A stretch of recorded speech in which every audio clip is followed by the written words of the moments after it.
يعني ايه الكلام ده؟ يعني انا عندي سلك، السلك ده كان ليه طول معين وكان ليه مساحه مقطع معينه.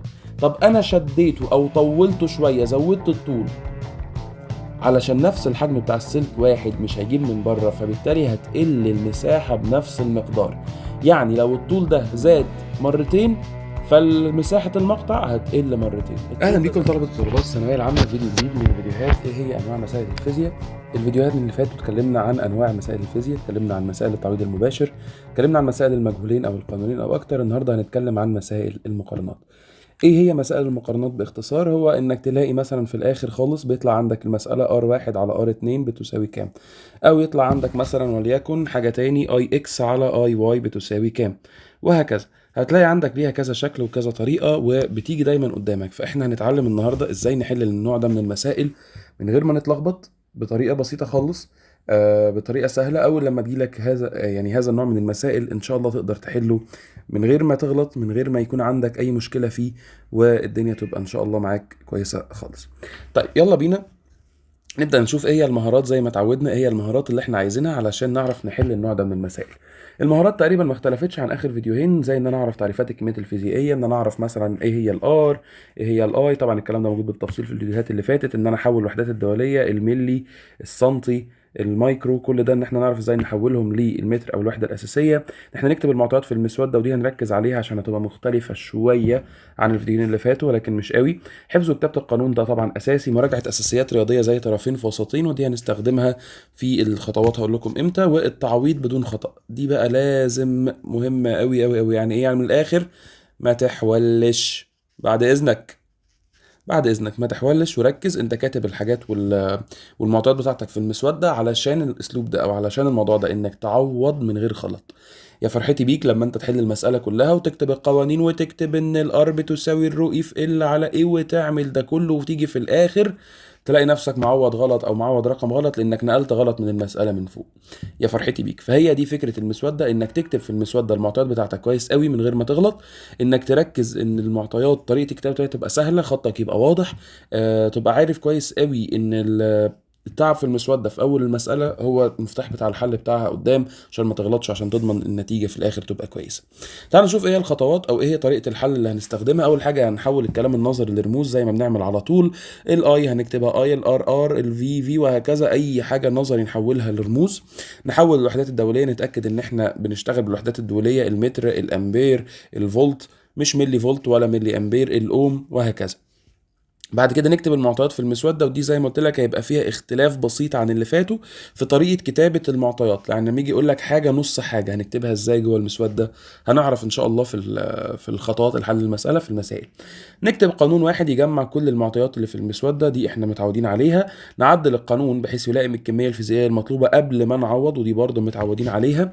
6 و7 بقى هم اللي فيهم اختلاف عن الباقي. ايه الاختلاف؟ نكتب النسبة بين الكميتين المطلوبتين وعلامة يساوي وشرطة كسر كبيرة. بمعنى هو عايز يقول لي النسبة بين مقاومة السلك الأول إلى مقاومة السلك الثاني، أو المقاومة اللي طلعت على المقاومة القديمة مثلا. فهنكتب R1 على R2، نكتب يساوي ونشد شرطة كسر كبيرة. ده الخطوة السادسة. طيب ايه الخطوة السابعة بعد كده؟ وبرضه مختلفة شوية. هنكتب ايه اللي بيساويه البسط بشكل مرتب، وايه اللي بيساويه المقام نقلبه. هنشوفها برضو قدام، بلاش نستعجل دلوقتي. بعد كده هنعوض في القانون، وبعد التعويض هنكتب في الاخر النسبة النهائية او الناتج اللي طلع لنا، ونكتب النسبة، ويبقى هي دي المطلوب مننا في المسألة. ننزل بقى تحت ونقرا مسألة علشان نبدأ ننفذ الخطوات بتاعتنا زي ما عايزين. اول حاجة في المسألة هنقراها، تعالى كده نقرا سوا. بيقول لك الشكلان المقابلان يمثلان موصلين بكل منهما تيار كهربي، فإن النسبة بين شدتين التيار I1 إلى I2 بتساوي إيه؟ أهو هو ده في الآخر الشكل اللي بيسأل بيه، I1 إلى I2 بتساوي إيه؟ تعالى كده بس نقف هنا على الصورتين علشان نعرف نحدد. دي هنا I1. بالتبعية لما هنيجي نكتب بعد كده أي معطى هنكتب مثلا دي مقاومة، المقاومة عندي رمزها R، فأنا هكتب R بس علشان ده I1 فأنا هكتب هنا R1. وهنا دي I2 فأنا هكتب هنا المقاومة دي R2.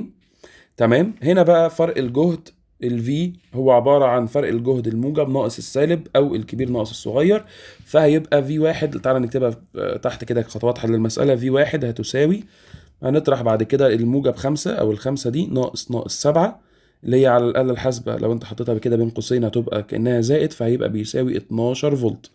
وفي 2 هتبقى 22 ناقص 2 اهو، 22 ناقص ونفتح قوس كده ناقص 2 هتساوي 24 فولت. فبعد كده احنا طلعنا في 1 وفي 2 ار 1 وار 2. تعالى نكتب في المسودة بتاعتنا. هنعمل كده القلم الاسود بتاعنا ونصغر الشاشة شوية ونروح عاملين مسودة بطول الصفحة اهو. ونيجي بعد كده بقى بالقلم بتاعنا اللي احنا بنحل بيه ونبدأ ان احنا نكتب المعطيات اللي عندنا في المسودة. هنكتب عندنا ار 1 بتساوي 1.5 ار، 1.5 مضروبة في ار اوم، وار 2 بتساوي ار. ونكتب بعد كده في 1 بتساوي 12 فولت، في 2 هتساوي 24 فولت. بس كده. هو عايز اي 1 الى اي 2. طيب احنا قلنا بعد ما نكتب المعطيات في المسودة بنكتب قانون بيجمع المعطيات الموجودة في المسودة. ايه القانون الاساسي اللي بتاعنا؟ في تساوي الاي في الار. طيب هو ايه الكمية اللي عايزها؟ هل طالب مني الفي؟ لا، طالب مني اي. فاذا انا هحول القانون ان الاي بتساوي الفي على الار. دي الصيغة اللي انا هستخدمها، ودي اللي اتفقنا عليها ان احنا بعد ما نجيب القانون نحوله للكمية الفيزيائية اللي هو طالبها. بعد كده الخطوة السادسة اللي هي الجديدة بتاعتنا، هنكتب اي 1 زي ما هو عايز في المسألة على اي 2 اللي هو النسبة بين الكميتين، علامة يساوي وشرطة كسر. هنبدأ بأي 1 اللي هو البسط، هنكتب المعطيات بتاعته زي ما مكتوبة اللي هي في على ار، بس بما ان دي اي 1 فهنكتب في 1 على ار 1. ده كده انا عوضت عن البسط، واعمل ضرب واعمل ضرب. هعوض بعد كده عن المقام. قلنا لما نعوض عن المقام هنقلب، فالار هتبقى فوق والفي هتبقى تحت، فهيبقى في ار على في. ولو انت متلخبط شويه ممكن تراجع الاساسيات الرياضيه اللي احنا اتكلمنا عنها في اول فيديو. ودي علشان اي 2 فانا هعوض هنا ار 2 في 2. نطلع كده فوق في المسودة بتاعتنا، موجودة في 1 موجودة في 1 موجودة ار 1 موجودة ار 1 ار 2 موجودة موجودة في 2 موجودة في 2 موجودة. يبقى اذا انا اللي فاضل لي بس ان انا اعوض، فهقول اي 1 على اي 2 بتساوي وتشد شرطة الكسر واعوض. في 1 بكام؟ عندي ب 12 فولت. في ار 1 بكام؟ عندي بواحد ونص ار اهو، 1.5 ار، واضرب فيه. نطلع فوق ار 2 عندي تساوي ار فين المسودة، في 2 عندي هتساوي 24. بس هشطب الار مع الار هيساوي اي 1 على اي 2 ونكتبها على الآلة الحاسبة 12 في 1 على 1.5 في 24. هيطلع لي الإجابة 1 على 3 أو تلت، وهي دي النسبة اللي هي بين اي 1 الى اي 2. هنطلع فوق هنختارها وهي هتبقى الإجابة ج، هي الإجابة الصح. تاني على السريع نقول الخطوات اللي احنا عملناها لغايه دلوقتي، لان المساله دي كانت صريحه شويه. في نوع تاني من المسائل هقول لك هنعمل فيه ايه. فهنا هو مديني ار 1 بكام فكتبت ار 1 في المسوده، مديني ار 2 بكام كتبت ار 2. اشتغل معايا نظري اللي هو من فرق الجهد الاكبر لفرق الجهد الصغير، اللي هو هنعمل الفرق الجهد، فرق بين الجهد النقطه دي والنقطه دي. فهنقول 5 ناقص 7 اللي هي تطلع ب 12 فولت. هنقول 22 ناقص 2 اللي هي تطلع ب 24. فطلعت في 1 طلعت في 2 كتبتهم عندي في المسودة. ايه القانون اللي بيجمع بينهم؟ في تساوي الاي في الار. هو طالب مني في المسألة الاي، شقلبت القانون ده ان هي تبقى الاي تساوي الفي على ار قبل ما اعوض او قبل ما اعمل اي حاجة. كتبت اي 1 على اي 2 وعملت علامة اليساوي وشديت شرطة كسر كبيرة. كتبت بعد كده في 1 على ار 1 اللي هي البسط كتبته زي ما هو، والمقام زي ما قلنا هنقلبه فهيبقى ار 2 على في 2. اتأكدت ان كل اللي انا كتبته في القانون ده موجود عندي في المسودة بمعلومات واضحة. نزلت تحت كتبتهم اي 1 على 2 تاني ويساوي شرطة كسر. عوضت عن الفي 1 ب 12، الفي 2 ب 24. عوضت عن الار 1 بواحد ونص ار، عن ار 2 بالار. وفي الاخر شطبت الار مع الار وضربت العملية الحسابية دي على الآلة الحاسبة طلعت لي بتلت بس، وطلعت معايا تلت كمان فوق في المسألة. فإذا هو ده طريقة الحل بتاعة المقارنات. وتعالى نحل مسألة تاني. نركز بقى.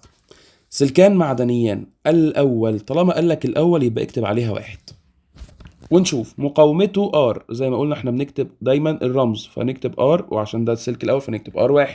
مقاومته تساوي R.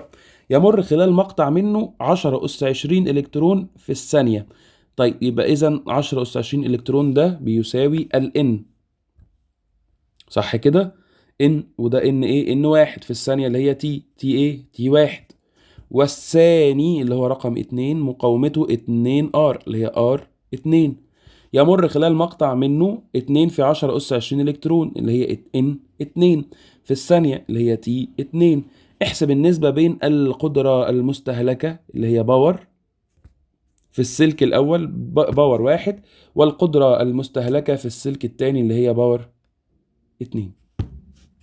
حلو قوي الكلام ده. تعالى بقى نبدأ نكتب المعطيات اللي عندنا دي في المسودة الجميلة بتاعتنا. مفيش أي تحويل أو أي حاجة وحدات دولية علشان إيه؟ يبقى مريحين نفسنا شوية من الخطوة دي يعني. نكتب بعد كده، نحط المسودة بتاعتنا الجميلة كده ونبدأ نكتب المعطيات بالراحة خالص. أنا عندي هو مديني ار واحد تساوي ار اوم. تمام. ان واحد بتساوي 10 أس 20 إلكترون. تمام. تي واحد بتساوي 1 ثانية. تمام. بعد كده والثاني مقاومته ار 2 بتساوي 2 ار. تمام. ويمر خلال مقطعه 2 في 10 أس 20 إلكترون. إن 2 هتساوي 2 في 10 أس 20 إلكترون في الثانية الواحدة اللي هو الزمن هيبقى تي 2 بتساوي 1 ثانية. احسب باور 1 على باور 2. طيب احنا دلوقتي عايزين نشوف انهي قانون اللي هنحل بيه. طيب هو عايز الباور. تعالى نكتب كده القوانين اللي نعرفها عن الباور. الباور بتساوي الدبليو على التي. طب هل هقدر اجيب الدبليو بتساوي كيو في، مش مديني الفي، يبقى اذا مش هقدر اجيب الدبليو. يبقى لازم اشوف قانون تاني للباور عندي انا حافظه او عارفه يديني شويه من المعطيات. في قانون تاني الباور بتساوي الاي تربيع في الار. طب انا عندي الار، هل اقدر اجيب الاي؟ اقدر اجيب الاي. اقدر اجيبها ازاي؟ الاي بتساوي الان في الاي على التي. عندي الان وعندي التي والاي كمان انا عارفها، فاذا اقدر استخدم هذا القانون. انا طريقتي اللي انا بحب اشتغل بيها ان انا اجيب الاي الاول. في مدرسين تاني بيقول لك لا، اعوض عن الاي هنا بان في اي على التي واحطهم كلهم في قوسين واحطهم اس 2. ده ممكن يلخبطك بعد كده في التعويض. فتعالى نجيب اي واحد واي 2 ونكتبهم في المسودة ونعوض على طول. ايه رأيك؟ خطوة زيادة ولكن هتبقى اضمن لي في الحل. فنقول اي واحد بتساوي ان واحد في اي على التي واحد. طيب ان واحد كانت ب 10 اس 20 الكترون، وانت عارف ان الاي 1.6 في 10 اس سالب 19، والان اللي هي الثانية الواحدة، فاذا الاي واحد هتساوي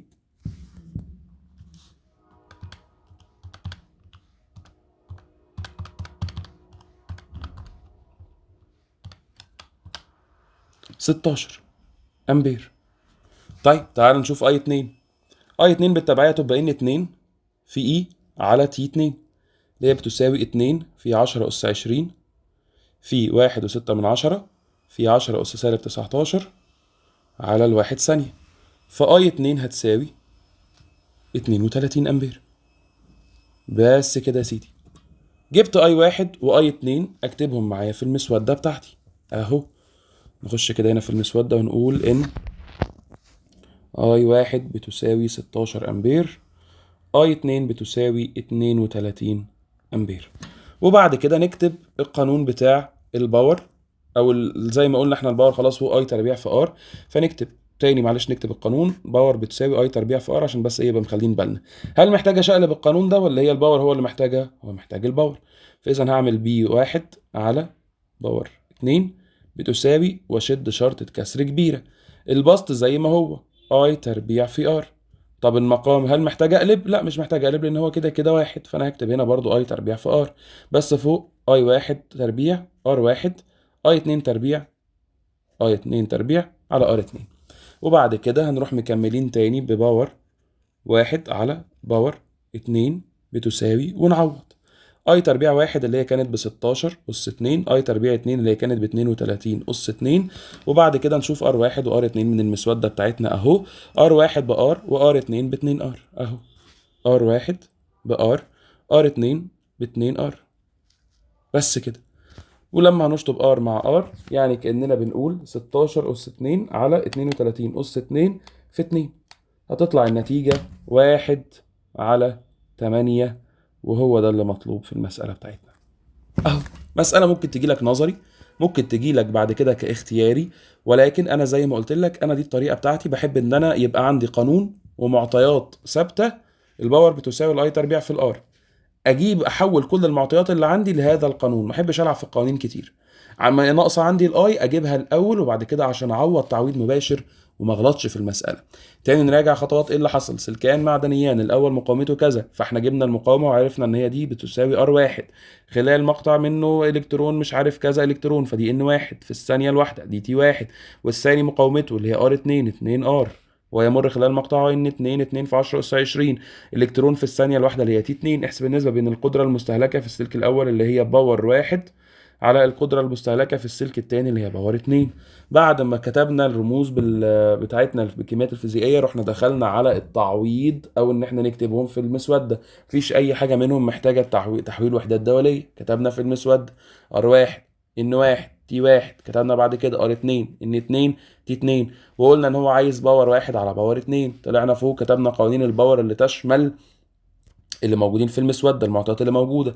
لقينا ان القانون بتاع الاي تربيع في الار ممكن ان انا اجيبه بالمعطيات اللي هو ادهاني. الار عندي والاي ممكن افكها بان في اي على تي، وعندي الان وعندي التي، والاي ثابته انا عارفها، فاذا انا هجيب الاي، مش هحول في القانون اللي فوق. في ناس تاني بتعمل ايه، بيقول لك الباور بتساوي ان في اي على تي كل اس 2، وتبدا تحت ايه تعوض بقى مره واحده. ده هيتعبك شويه وهيلخبطك، فخلينا نمشي ايه ستريت كده وصريحين مع بعضينا علشان نضمن الدرجات. احنا مش عايزين في اخر السنه نفرض عضلاتنا، احنا عايزين نضمن الدرجات بابسط واسهل طريقه ممكنه وامن طريقه ممكنه. وبعد كده انا الخطوه دي ما كلفتنيش وقت خالص، انا عملتها بسهوله. الاي بتساوي اي واحد ان في ان واحد في اي على تي، ضربت وقسمت طلعت لي 16 امبير، كتبتها في المسوده تحت اي واحد تساوي 16 امبير. جبنا اي 2 بنفس الطريقه طلعت ب 32 امبير، رحنا كاتبينها تحت اي 2 بتساوي 32 امبير. بقى عندي الاي اهو في القانون بتاع الباور، بقى عندي الاي وبقى عندي الار، الاثنين كلهم موجودين. كتبت باور 1 على باور 2 اللي هي الكميه الفيزيائيه اللي عايز النسبه بينهم، وكتبت يساوي وشديت شرطه كسر. والبسط كتبته زي ما هو، والمقام كتبته زي ما هو، لان القانون نفسه ما فيهوش كسر، ما فيهوش حاجه على حاجه. فاذا انا مش محتاج ان انا اقلب واشقلب واعمل الكلام ده كله، لا، هو البسط هنتكتب فوق والمقام هيتكتب تحت وشكرا. كتبنا، عوضنا بعد كده بكل بساطه، وما ننساش طبعا لو في حاجه فيها تربيع ما ننساش التربيع. كتبنا عوضنا عن الار 1 وعن الار 2 ب 2 ار، وعن الار 1 بار، و16 تربيع و32 تربيع. ضربناهم في الاله الحاسبه بكل بساطه شديده جدا، طلعت لنا في الاخر 1/8، وهو ده النسبه اللي مطلوبه. مساله ثالثه، تعالى بقى نشوف. سلك مقاومته R، يبقى نكتب R بتساوي أو R بتساوي R، يستهلك قدرة كهربائية باور، نكتب باور. عندما يكون فرق الجهد بين طرفيه V نكتب V. تعالى بقى نشوف. إذا سحب السلك، شوف بقى الكلام، سحب السلك يبقى دول مبدئيا كانوا الحالة الأولى، فنكتب 1 1 1. سحب السلك بانتظام يعني اتغير إلى 2 أو إلى رقم 2، بحيث زاد طوله للضعف، طوله يعني ال، ووصل طرفاه بنفس فرق الجهد V، فإن السلك يستهلك قدرة كهربائية مقدارها كام؟ هو هنا عايز الباور الجديدة، عايز باور 2 تساوي ايه؟ طب ليه؟ هي من ضمن مسألة المقارنات. هنا ال V ثابتة، فما فيش V1 و V2، فأنا ممكن أمسح كده هنا كلمة V واخليها V زي ما هي، لأن هو قال لي إن هو وصل بنفس مصدر أو بنفس فرق الجهد اللي هو V، فمش هنغير ال V. طب ليه انا بقول كده؟ لان المسألة في الاخر هترسى معاك ان باور 1 على باور 2، وفي الاخر هتروح معوض وهتروح جايب باور 2 بتساوي كام بالنسبة لباور 1. قبل ده كله تعالى بقى بالراحة كده نعتبرها مسألة زاد طوله للضعف او سحب سلك. اي مسألة فيها كلمة سحب سلك، انا هنا بعتمد على حاجة او حقيقة ثابتة، وهي ان الفوليوم الحجم بيساوي الفوليوم الحجم. يعني ايه الكلام ده؟ يعني انا عندي سلك، السلك ده كان ليه طول معين وكان ليه مساحة مقطع معينة. طب انا شديته او طولته شوية، زودت الطول، علشان نفس الحجم بتاع السلك واحد مش هيجيب من بره، فبالتالي هتقل المساحة بنفس المقدار. يعني لو الطول ده زاد مرتين فمساحة المقطع هتقل مرتين، الطول ده زاد 3 مرات مساحة المقطع هتقل 3 مرات، وهكذا. يبقى كلمة سحب سلك أو مسائل بتاعة سحب سلك دي معناها لو قال لي إن الطول زاد معناها ان مساحة المقطع قلت بنفس المقدار. يعني هنا كان بيقول لي الطول زاد للضعف، يبقى مساحة المقطع قلت للنص. بس كده، ده المعنى الصريح والواضح لسحب سلك. هتتكرر قدامنا كتير لما نيجي نحل على الباب الاول، وكل افكارها ان شاء الله هتيجي قدامنا.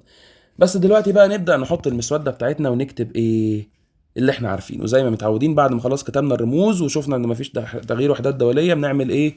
بنكتب المسودة. تعالى طب نكتب المسودة. انا بقى مستني اللحظة دي علشان اللحظة دي بحبها قوي قوي قوي ومحتاجك تركز فيها معايا. هنكتب R1 بتساوي R. هنكتب بعد كده باور 1 بتساوي باور. مش هو قال لنا كده الفي بتساوي في فولت. سحب سلك بانتظام بحيث زاد طوله للضعف. يعني ايه زاد طوله للضعف؟ يعني L2 في الحالة التانية بتساوي 2 من L1. صح كده؟ تعالى بس معلش هكتبها لك بعيد شوية بحيث ايه نتكلم فيها براحتنا، عشان النقطة دي مهمة ولازم تركز معايا فيها. L2 بتساوي 2 من L1، واحنا قلنا بالتبعية بيبقى ايه 2 هتساوي نص L1. صح كده؟ لازم نكتبوا التغييرين دول. تعالى بقى ركز كده معايا واصحى كويس قوي. اكتبها ازاي في المسودة هنا؟ بص يا صديقي، في كذا طريقة. اول طريقة هي انك تكتب ان L2 بتساوي 2 L1، ولما تيجي تعوض بعد كده في المسألة مكان L2 تشيلها وتحط مكانها 2 L1، وL1 هتسيبها زي ما هي. فيبقى انت كده استخدمت حاجة في الرياضيات اسمها بدلالة نفسها او بدلالة الكميات وبعضها. انا مش عايز اعمل ده، انا عايز اعمل حاجة اسمها بدلالة مجهول. يعني ايه؟ انت مثلا بيجي في المسألة دي قال لك الR1 تساوي R. هي ايه الR دي؟ يعني الR دي بتساوي كام؟ انا ما اعرفش. صح كده؟ فاذا الار دي مجهوله. زيها زي ايه زمان في الرياضه؟ زيها زي س، زيها زي صاد، زي عين، كلها رموز. الرموز دي ليها قيمه، هل انا عارفها؟ لا، بس انا بستخدم ان قيمه السين دي مثلا بقول الصاد بتساوي كام من السين دي، والعين بتساوي كام من السين دي، فاذا العين هتبقى اكبر من الصاد او اصغر من الصاد. حاجه كده في الرياضيات ملهاش لازمه. طب ايه اللي انا عايزك تعمله او ايه الطريقه اللي انا بفضلها؟ بص يا سيدي، انا بفضل انك بما ان L2 بتساوي 2 L1، طب ليه ما نقولش ان L2 بتساوي 2 L او 2 س او 2 صاد او 2 برتقانه. L2 بتساوي 2 برتقانه، وL1 لو L2 عندها 2 من ال فL1 بما ان L2 ضعف L1 فL1 هتبقى كام؟ هتبقى L1. يبقى كده فعلا 2 L اللي هي L2 ضعف L1 اللي هي عباره عن L1. 2 س هو L2 بتساوي 2 س وL1 بتساوي س، ففعلا كده L2 ضعف L1. L2 بتساوي 2 صاد وL1 بتساوي صاد واحدة، فإذا فعلا L2 ضعف L1. فأنا بحب أستخدم الدلالة دي لما نيجي بعد كده في التعويض قدام في القانون. أحب إن احنا نعوض عن L1 ونعوض عن L2 كمان علشان ما اتلخبطش. ليه؟ ده هيديني مساحة ان انا L1 بعوض عنها وL2 كمان بعوض عنها، وانا كده عارف ان التعويض بتاعي ده متأكد منه ان هو 100% صح. ما هو في الاخر L هتتشطب مع L1 لو كده هتتشطب مع L1، ولكن دي الطريقة اللي انا بفضلها. حابب تمشي بيها تمام، حابب تمشي بطريقتك مفيش مشكلة، ولكن دي الطريقة اللي انا بحبها واللي انا هستمر بيها ان شاء الله. فلما قلنا سحب سلك بحيث زاد طوله للضعف، يعني L2 بتساوي 2 من L1، قلنا ان احنا نكتبها في المسودة بالشكل ده. L2 بتساوي 2L وL1 بتساوي L1 بس. بعد كده مساحة المقطع، قلنا ان مساحة المقطع التانية قلت للنص، فA2 بتساوي نص A وA1 بتساوي A بس.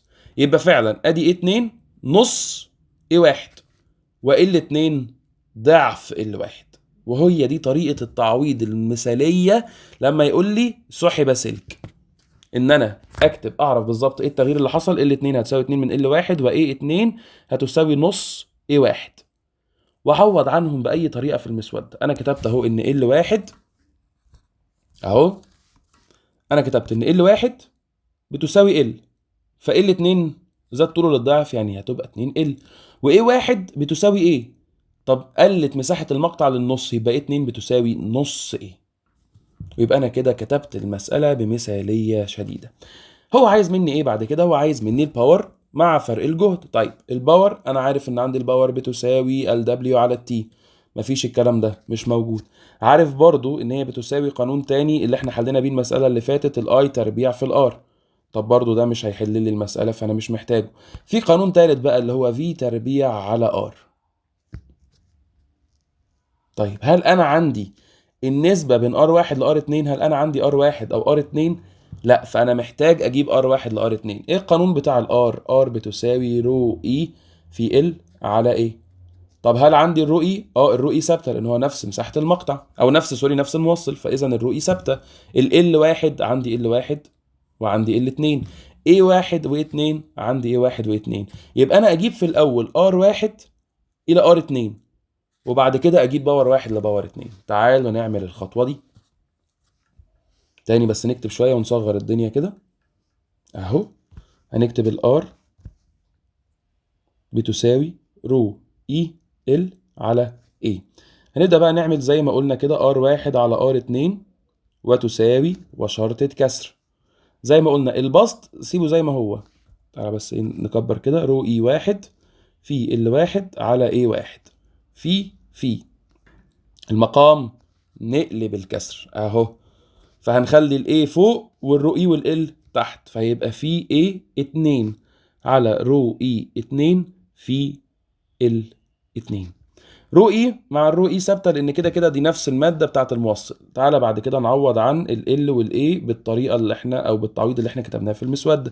ال1 عندي بتساوي ال، A2 بتساوي نص A على A1 بتساوي A في ال2 هتساوي 2 من ال دي نص اهو. نشطب ال مع ال A مع ال A يعني هتساوي نص على 2، يبقى R1 على R2 بتساوي ربع. يبقى لو هتساوي ربع يبقى إذا R1 بتساوي R نفس الطريقة بتاعت التعويض، وR2 بتساوي 4R.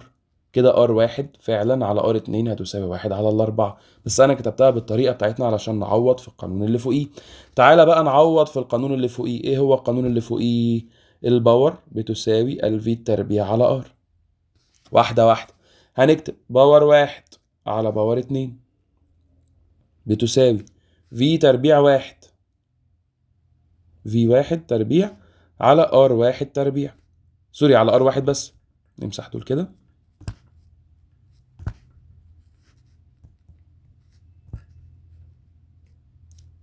اهو.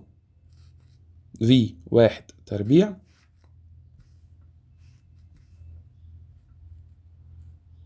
تمام، V1 تربيع على R1 في البسط كتبناه مع دول، المقام نقلبه R2 على V2 الكل أس 2. نكمل بعد كده، بس نمسح معلش اللي فوق علشان ايه المساحة ضيقت شوية معانا، بس انت الدنيا تبقى معاك واسعة شوية في الامتحان. فنكتب بعد كده باور 1 على باور 2 بتساوي الفي ثابتة، فهنكتب في تربيع فوق ونكتب في تربيع تحت. R1 بتساوي R وR2 بتساوي 4R.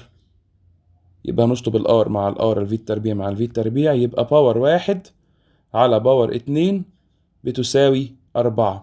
طب أنا عندي باور 1 هو مديهاني بدلالة باور قال لي بيساوي البي دبليو، يبقى إذا باور 2 هتساوي إيه؟ لو عملنا طرفين في وسطين فباور 2 كده باور 2 اهو، نعمل طرفين في وسطين بتساوي بي دبليو او باور 1 على اللي هي بتساوي البي دبليو على 4. وهو ده حل المسألة من فوق. عارف ان هي تبان تلخبط شوية، ولكن الاساس بتاعي واللي انا كنت حابب ان انا اعلمه لك وتحفظه كويس قوي قوي قوي، سيبك من اي حاجه، هي اذا سحب سلك ازاي اعوض عنهم.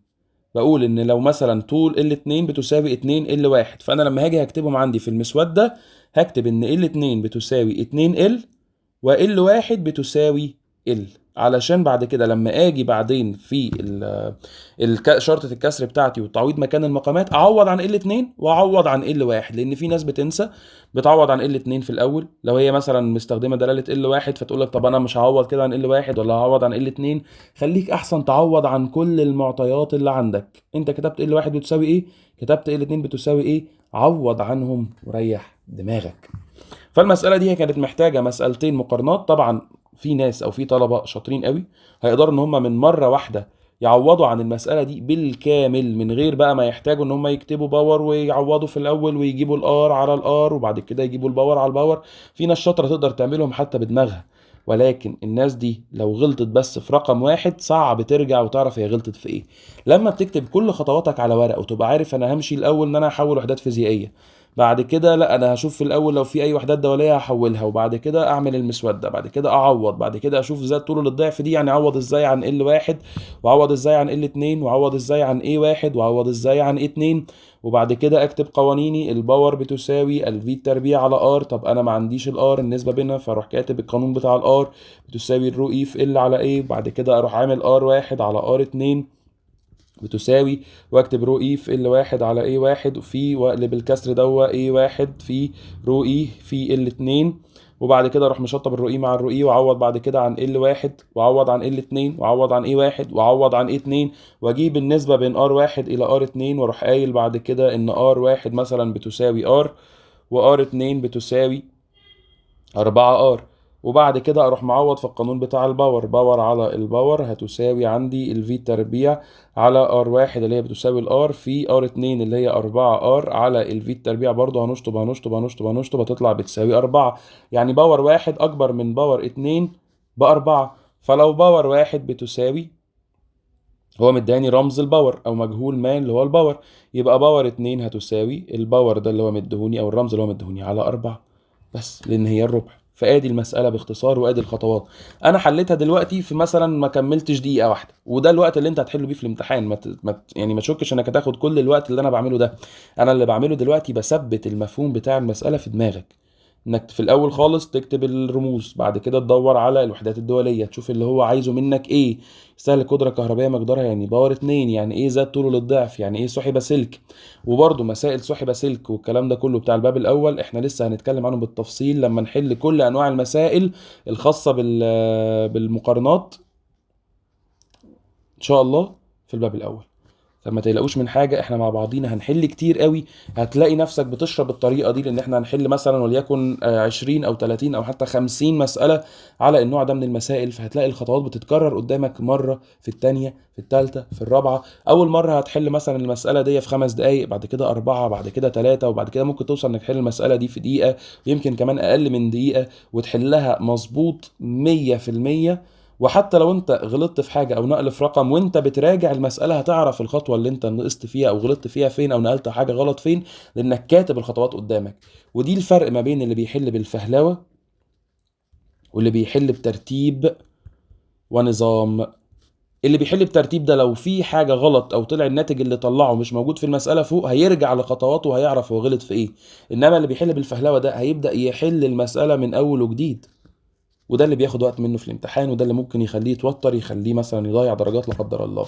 فانت حل المساله بترتيب، خلي عندك نظام لكل مساله ولكل سؤال، وده اللي احنا بنعمله سوا ان شاء الله، او ده اللي احنا اوريدي عملناه في ان احنا بنعرف ايه هي انواع المسائل اللي عندنا، بنعرف بالظبط ازاي نحلها، بنعرف كل مساله بتتحل ازاي. اتكلمنا عن التعويض المباشر، المجهولين، المقارنات، ولسه هنكمل باقي المسائل. انتظروا الفيديو اللي جاي اسئله الرسم البياني، ده فيديو قوي جدا جدا جدا جدا جدا. يعني هنشوف فيها اسئله الرسم البياني وازاي نجيب الميل وايه هو اللي بيساويه الميل، وازاي احل النوع ده اصلا من المسائل اللي هو بيجيبها بيختبرني في 1 2 3. هنعرف ايه اللي بيختبرني فيه، هنعرف ايه هي المهارات اللي مطلوبه ان انا احل المساله دي، هنعرف ايه هي خطوات الحل او طريقه الحل علشان نضمن 100% ان لما يجي لي سؤال رسم بياني وده هيجي لك في الامتحان بنسبة 100%، لازم سؤال رسم بياني.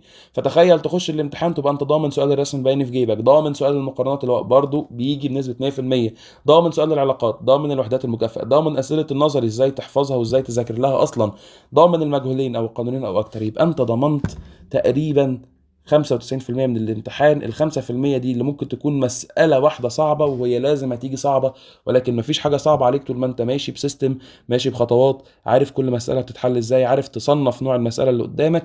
كل ده بيفرق معاك، ما تقلقش من حاجة، احنا مع بعضينا. اي سؤال عندك ابعتهولي، هتلاقيني على اليوتيوب، هتلاقيني ان شاء الله على التيك توك قريب، ممكن على الفيس نعمل برضو منصة، على التليجرام، على الواتساب. شوفوا انتوا حابين تتواصلوا معايا ازاي، وان شاء الله نتواصل سوا، نقدر ان احنا نحل اكبر قدر ممكن من المسائل ونستفيد سوا. كنت معاكم دكتور فادي. لو الفيديوهات بتعجبكم، لو طريقة الحل دي بتعجبكم بتفيدكم، شيروها مع زمايلكم علشان ان شاء الله نوصل لاكبر قدر ممكن من الطلبة، ونقدر ان احنا نحل اشكالية كبيرة قوي في الفيزياء، وهي ان انا تايه في الفيزياء، بنقص، مش عارف هبدأ منين، مش عارف ازاي الم درجاتي، مش عارف ازاي اوصل للكمال او اوصل للدرجة النهائية في الاخر في اخر السنة. هنبدأ إن شاء الله واحدة واحدة إن إحنا نحل كل الأسئلة اللي بتواجهكم، كل الأسئلة في كل الأبواب بكل الأنواع. أنا بس دلوقتي دي أمثلة أو طرق حل كل قانون أو كل نوع من المسائل. بعد كده هنبدأ نحل كمية كبيرة من المسائل في الفيديوهات اللي جاية إن شاء الله على كل باب، بحيث إن إحنا نبقى غطينا الباب كله. ولو في مسائل بره الحاجات دي كلها اللي هي زي أنواع خاصة بكل باب، برضه هنعمل لها فيديوهات لوحدها، زي كرشوف في الباب الأول، زي مثلا التوصيل على التوالي والتوازي ومسائل والنقط، وإزاي تجمع النقط بتاعتك وتقول A و B و C و D وهكذا، ازاي نقدر نعمل الشكل ده ونقدر نوصل لطريقة الحل دي. كله ان شاء الله موجود، وكله هنقدر ان احنا نحله سوا. شكرا ليكم، طولت عليكم الفيديو ده معلش، وان شاء الله نتقابل فيديوهات جاية.